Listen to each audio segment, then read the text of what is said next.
Il y a plusieurs mois, Roland Dreyer a confié des statues à Roland Klok d'Essenheim. Ce dernier spécialisé dans la restauration de statues et plus précisément celles religieuses. Mon grand-père, qui s'appelait Léon Blum, et son épouse Elisa, ont fait construire une grotte dans les années 60. Elle a été bénie en 1962 avec des belles fleurs, le curé du coin, etc. Et donc, cette statue, elle a vécu sa vie, mais elle a quand même souffert des intempéries, de sorte que quand mon père a récupéré la maison, il a été obligé de mettre un petit toit sur la grotte pour protéger les deux statues. Mes parents sont décédés récemment et donc on a vidé la maison, j'ai récupéré ces deux statues et avec mes sœurs, on ne savait pas trop quoi en faire.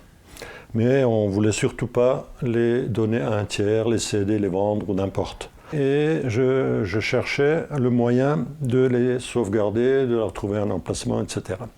Le curé de Markolsheim lui parle alors de Laurent Klok d'Essenheim. Cet ancien peintre en bâtiment restaure des statues depuis sa plus tendre enfance. Oh, j'avais 12, 13 ans. Je commençais déjà à peindre, à dessiner. Je faisais des drapeaux de conscrits que les gens me ramenaient et des enseignes d'Alsace avec les noms et tout. Et je faisais ça, j'aimais bien peindre, quoi. C'était un peu un dos que j'avais, quoi. Et alors j'étais à Dorbach, les personnages me ramenaient des statues et tout.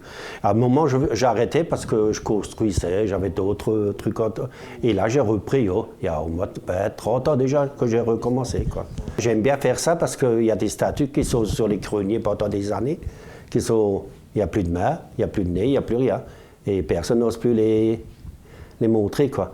Et alors, ils me les ramènent et moi, je les restaure. Cet autodidacte met plusieurs semaines, voire plusieurs mois à restaurer une statue. En contrepartie, il demande juste de quoi lui payer la peinture et l'enduit. Je commence à la laver. Si elle est en mauvais état, il faut complètement la décaper.